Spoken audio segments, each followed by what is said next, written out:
Vice President Hussein Abdelbagi represented President Kiir at the 77th session of the General Assembly of the UN in New York. Abdelbagi addressed the general debate yesterday, saying the 2018 peace agreement has improved the security situation in the country. He also talked about what the government is doing to improve education, as well as supporting communities affected by floods, acknowledging that there are 6.8 million people facing food insecurity. In his speech, he also commended the government for mediating Sudan peace talks and also for containing the spread of COVID-19 since its outbreak in the country. While closing his remarks, Abdelbagi appealed to the international community and the UN to revise individual and targeted sanctions, as well as arms embargo to ensure effective implementation of the pending provisions. Excellencies, ladies and gentlemen, we commend the Secretary General for convening Transforming Education Summit, which successfully concluded this week. I'm pleased to report that South Sudan is committed to transform its education system through increasing its budget allocation for education to 17.5% of the national budget. This investment in education will enable us to build more schools and improve teachers' pay, and hence set the country on track to achieving SDG 4 by 2030. Excellencies, ladies and gentlemen, the revitalized peace agreement on the resolution of the conflict in the Republic of South Sudan, signed on 12 September 2018 between the government and the opposition group, ended the internal conflict in South Sudan. The parties are committed to the implementation of the peace agreement, which has improved the security in South Sudan. Owing to relative peace, the internally displaced and refugees have been voluntarily returning home. Although more formal reintegration remains a challenge due to limited resources. However, the government is doing whatever is possible to resettle the internal displaced persons and refugees. On the same note, I'm pleased to inform you that the command structure of National Unified Forces had been established. This is a major leap toward transformation and regularization of forces. Since the unification of the command structure in April 2022, there has been de-escalation in clashes between South Sudan People Defense Forces and the SPLA-IO. In addition, the graduation of the first batch of 53,000 National Armed Unified Forces was successfully graduated on the 30th of August 2022.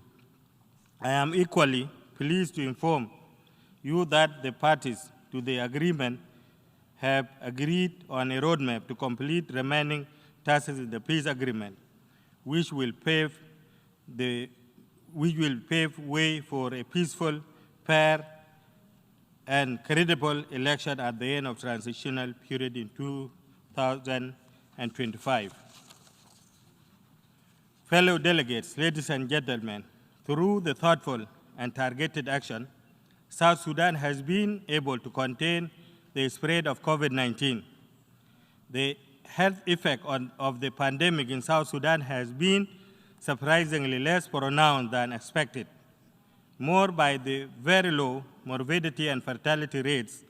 As of 9 May 2022, only 17,513 confirmed COVID cases, including 138 deaths, have been reported since the start of the pandemic. The current vaccination campaign continues to be effective with a coverage of 45%.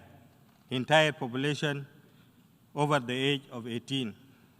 Excellencies, despite this positive health news, the pandemic had negative effect on the economy,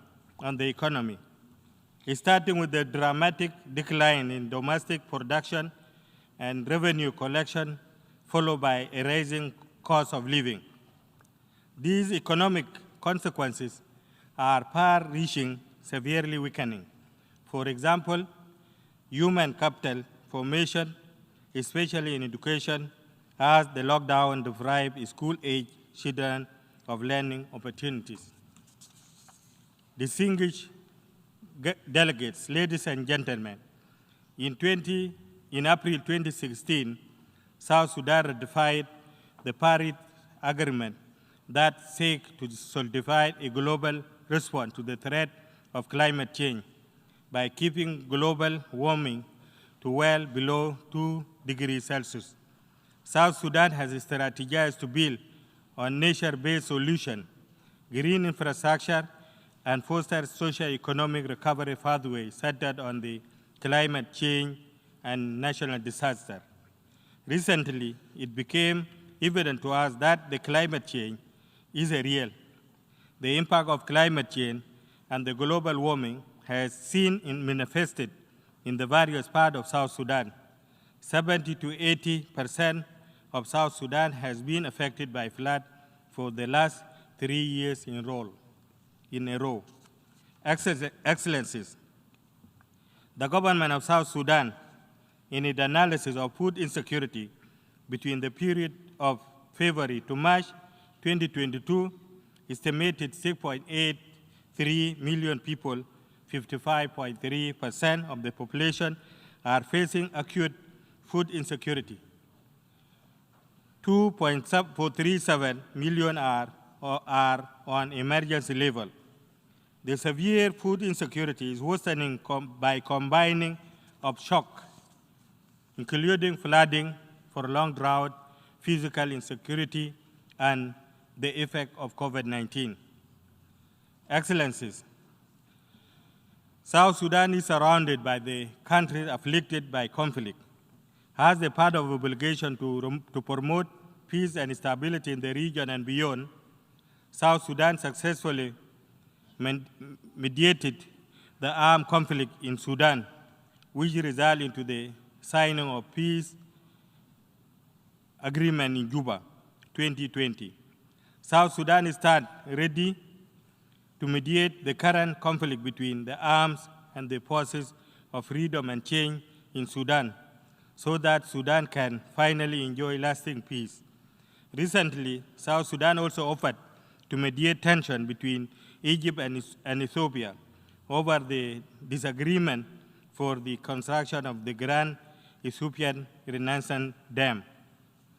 We further demonstrated willingness to mediate the internal conflict in Ethiopia between the Ethiopian government and the people and the Tigray People Liberation Forces.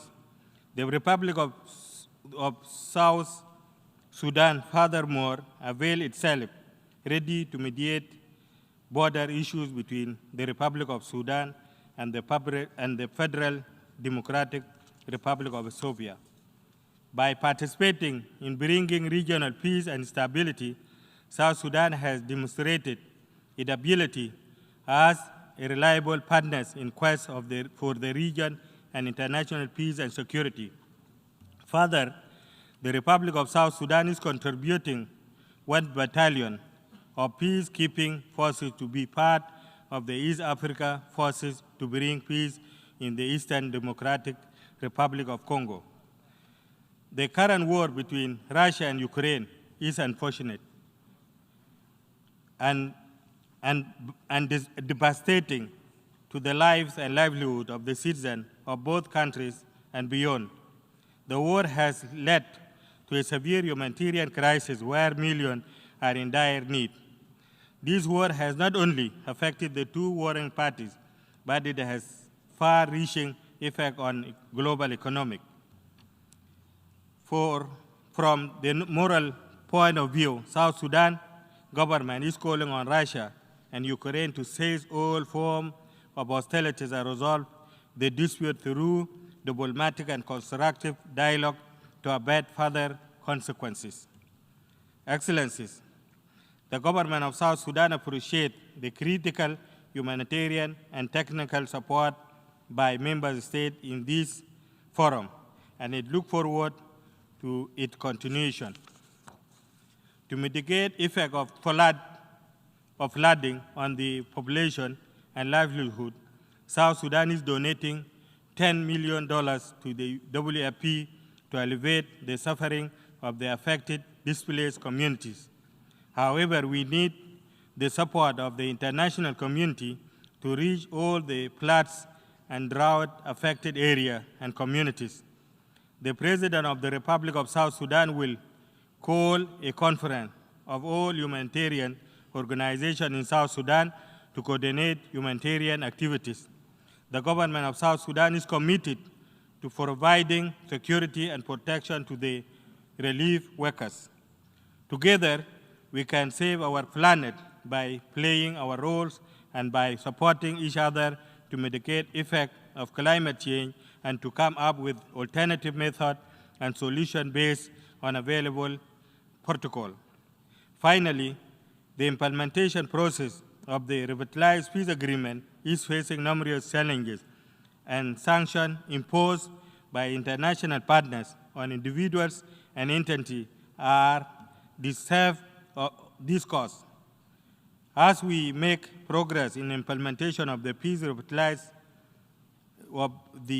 revitalized peace agreement on the resolution of the conflict in the Republic of South Sudan, we are calling upon international community and UN in particular to revise individual and targeted sanctions, arms embargo imposed on South Sudan to enable successful completion of remaining provision of the peace agreement outlined in the new roadmap.